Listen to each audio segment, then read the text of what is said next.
Nos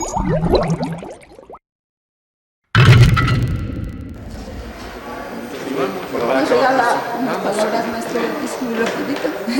Sí. Maestro, queríamos preguntarle algunas cositas sobre, por ejemplo, sobre la Constitución mexicana.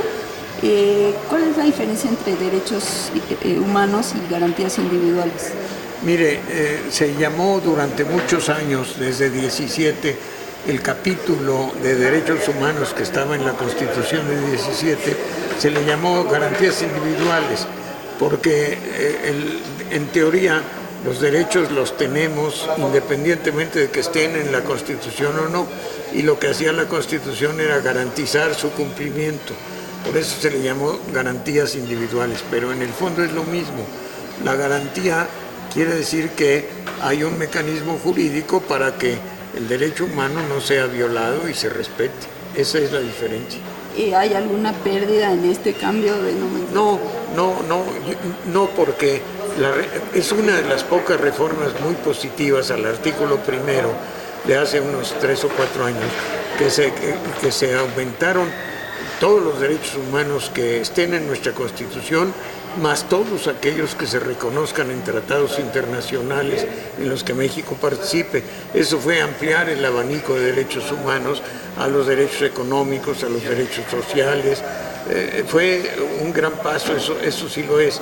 Y a la obligación que está ahora en el primero constitucional de que todas las autoridades vigilen, sean garantes de que se van a respetar esos derechos humanos.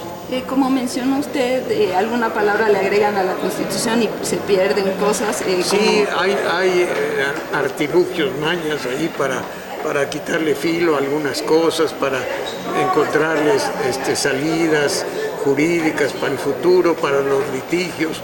Hay eso, pero hasta donde pudimos lo evitamos. Antes había garantía de educación a todos los niveles y en un momento le agregaron educación básica y entonces... Así es.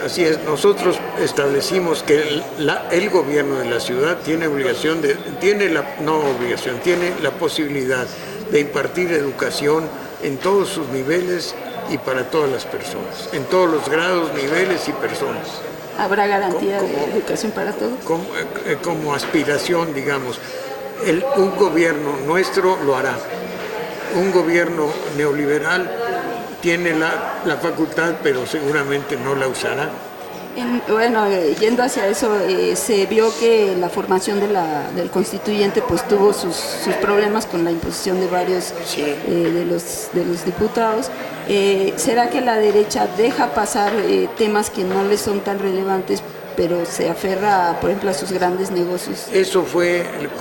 Ahí se vio esa intención, ¿no? Yo les dije en el último discurso que pronuncié que había surgido ahí la sombra del PRIAN, revivió porque en muchas cosas el PRI y el PAN se juntaron, y también el Pacto por México, porque en unos momentos también el PRD se reunió con ellos para ponerle obstáculos a algunas cosas, ¿no? Se respaldan los derechos de los pueblos indígenas, pero al mismo tiempo vemos que las megaconstrucciones o los proyectos inmobiliarios, la pregunta sería si se protege contra la gentrificación de estos pueblos. Sí, hubo esa intención, se mencionó mucho esa palabra, hay una determinación de que los pueblos son autónomos, de que van a ser consultados para grandes obras que se quieran hacer. Eso ya está. Ahora hay que ver que esos derechos se defiendan. Ya los pueblos van a tener su herramienta jurídica y van a poder con más razón que antes y más elementos legales defenderse que no suceda esa gentrificación, que es un crimen. Yo ahorita que hablé les hablaba de Tlacoquemeca, que era un pueblo antiguo de origen náhuatl que ya no existe, es un nombre de una parte de la colonia del Valle, un parque y una iglesita. Joco, que está desapareciendo, Santa Cruz Atoyac, para decir los de mi rumbo. Acá en Azcapotzalco hay muchos. Sí, que no son reconocidos ahorita muchas veces como pueblos originarios. Pero seguro fueron consultados, porque hubieron 900 consultas. Se reunieron los pueblos y levantaron actas. Eso es una riqueza muy grande que queda ahí como parte de la documentación de la Constitución. Qué bien, qué bien. Ahora siguen las leyes secundarias, entonces, ¿qué recomienda usted al pueblo de la Ciudad de México? Ahora siguen las leyes secundarias, que elija con mucho cuidado, que elija bien y que esté presente para exigir que no haya desviaciones. Otra cosa que quiero mencionar es que la Universidad Autónoma de la Ciudad de México se le quería quitar su autonomía, pasándola como si fuera un organismo más de los organismos desconcentrados. Logramos que quedara dentro del capítulo de educación con plena autonomía.